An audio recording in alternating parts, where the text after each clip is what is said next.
In the last video, I showed you this amazing website which won Site of the Day on April 25th, I guess.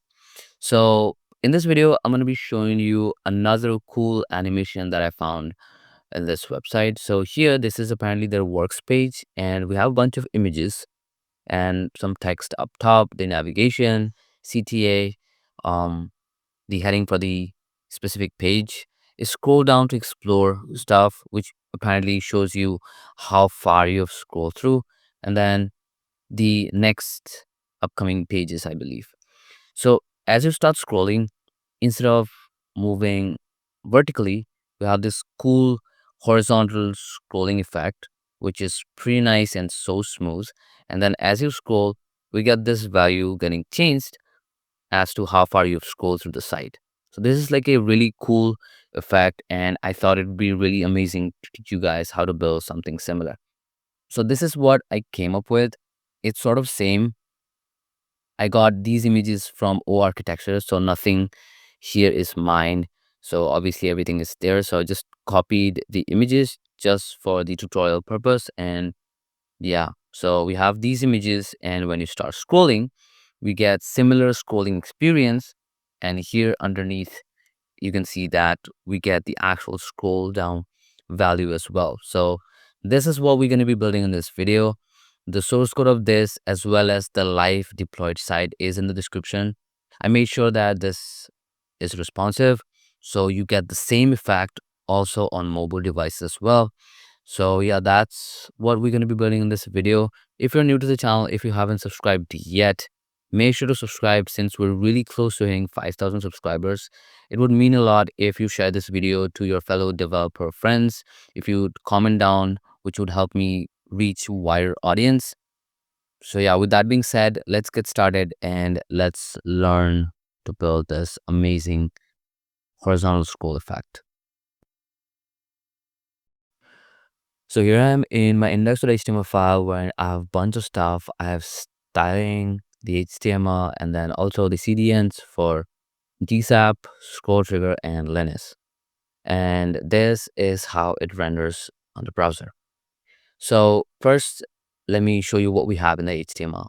We have an H1, we have an H2, and then we have a div with a class of progress to show the actual progress, like how far we've scrolled through. And then for the scrolling container, we have a scroll section. Within that, we have a scroll container, which holds all the different cards of images. As of now, we only have one. And then this card has the image and a text.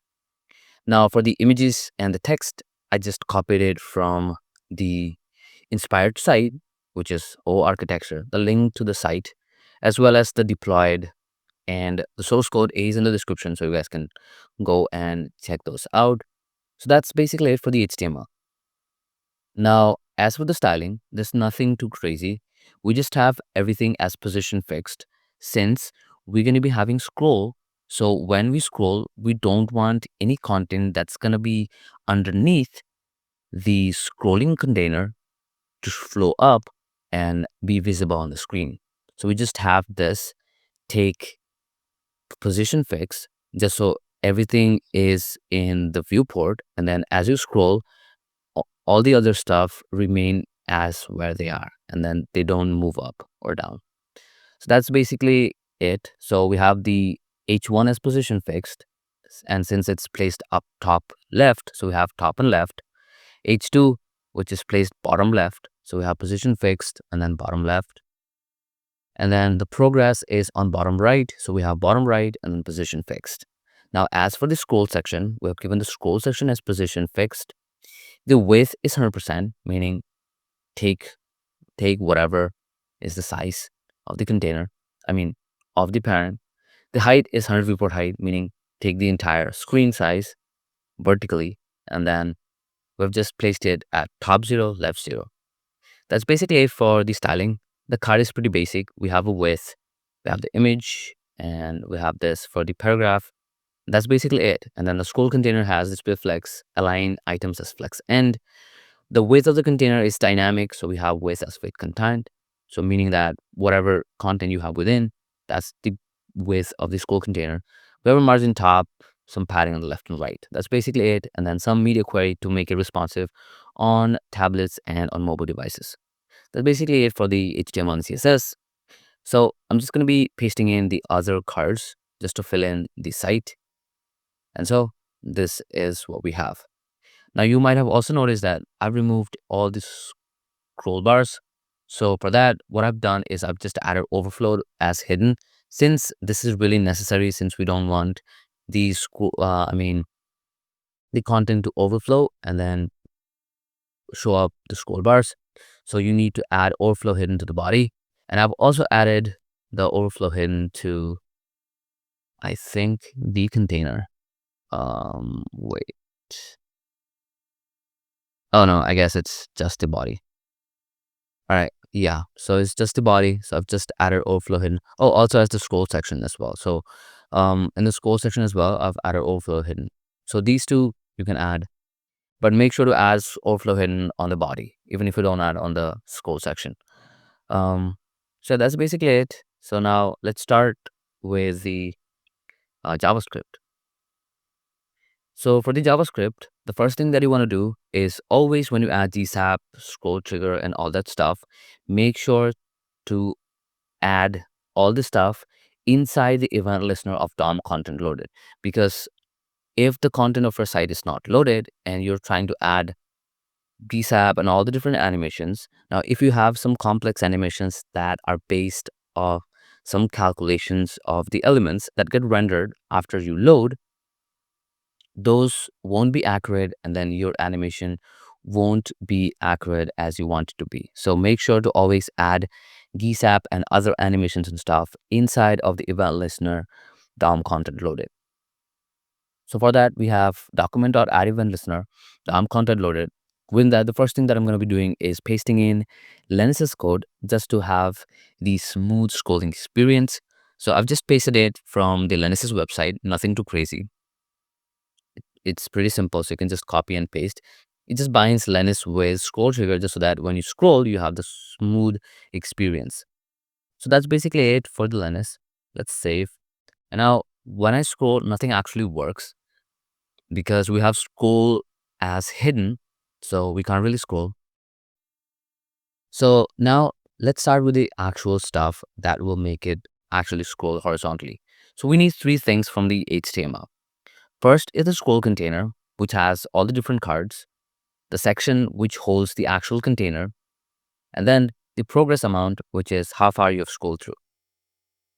And then you have a function which initializes the horizontal scroll, and then right underneath that, you call the function. As of now, the function is empty, so it doesn't do anything, but we need to fill it in with the actual logic of making this actually work. So this function has a function within, which is called as getScrollAmount, which will be responsible for calculating how much you need to scroll to. Now, let's look into this. So the way you have this stuff working is, first you need to find how much do you want to scroll. Now here, I could add a random or like a hard-coded scrolling amount to the scroll trigger, and that will get the job done, but that's not the perfect way. So what we have to do is we have to basically calculate the width of the scroll container. Like when you have all the images in there, how much is the scroll width? And then we have to calculate the width of the window, and then we have to subtract. And then the value that comes after subtracting will be the scroll amount that we need, and that's the actual amount that we would add in the scroll trigger as well, which will enable us to scroll only that amount from top to bottom, which would enable us to get the scrolling smooth effect. So for that, we have the scroll width. So to get the scroll width of the container, you have a scroll container dot scroll width, or you can also use client width. Both are fine. And then to calculate the width of the window, you have window dot inner width, and then you just return the subtracted amount. Now, in this value is currently going to be a positive value, but I need this as a negative. So what I'm going to be doing is I'm just going to be adding a minus right before. Now, the reason for getting this value as a negative, because I need this in GSAP since we're going to be translating along the x-axis the scroll container. So when you translate along the x on the left side, the translated value needs to be negative. So I'm just going to be returning this as a negative value just so that you don't have to actually add a negative right before the function gets called. But yeah, it's nothing major. So you can also return this as a positive and then make it negative in the gsap.to method, which we're going to be adding now. So when you have the get scroll amount, now it's time to add the gsap.to method, which will be responsible for the animation. So here we target the scroll container because we want the scroll container to move. We want it to move along the x-axis. So we have x scroll amount. We don't want any easing since Lenis will handle the easing stuff. And then you add the scroll trigger, which is responsible for the actual scrolling. So what's the triggering element? The triggering element is the section. We want it to get pinned. When does it start? When the section hits the top of the viewport, that's when the animation starts. And when does it end? It ends. So here we're going to be having a callback function that will keep adding up until it reaches the get scroll amount. Now, since this get scroll amount is a negative value and we want how far this ends as a positive, so you can just add a negative right before that. Now, if you had returned this as a positive or not as a negative number, you would have added a negative here, but you would have removed from here. So yeah. So now let me just save it. And now when I start scrolling, I can see my scroll bar getting moved, but nothing actually scrolls. The reason for that is we haven't really binded our animation with the scroll. So when you have scrub as true and we start scrolling, we can see that along our mouse scroll, the animation is moving as well. Now, the next thing that we want to add is on refresh, or whenever you resize your screen and ScrollTrigger refreshes, we don't want the position of the elements getting changed. So we have invalid on refresh as true. And then the next thing that we have to add is when you scroll through, this thing should actually change. So for that, we have on update, which runs every time you scroll. It takes in self, and then the self has this progress, which returns a value between 0 and 1. So when you reach the end, it's 1. And when you're at the very top, it's sort of 0. So we have this percent, which is self.progress. And the text content of the progress amount, let's just paste that in so that we can see. So when it's at the very top, it's sort of 0. As you can see, it's a pretty complex number. So as you start scrolling and hit the bottom, it becomes 1. So what we have to do is we have to generalize this in, as a whole number. So what we have to do is we multiply it by 100. We don't want any decimal, so we have to fix to 0. Let's save. Now, as you can see, when you scroll, you get whole numbers. But there's one issue. We want these in double digit. So for that, I'm just going to be adding pet start, and then we just have this. So now this would always be double digit, but then when you have 3 digit, we just make it 3, but it would never be a single digit. So that's it for this video. Hope this was fun. This was the scrolling replication of the award-winning site O architecture. The main site is in the description as well as the deployed and the source code. It was a pretty fun experience replicating this. Hope this tutorial helps you and hope you learned how to add scrolling animations, horizontal scrolls like these. So yeah, if you're new to the channel, if you haven't subscribed yet, make sure to subscribe and turn the notification bell on so that you get notified whenever I upload a new video. So that's it for this video. Meet you guys in the next. Till then, bye bye, take care, and peace.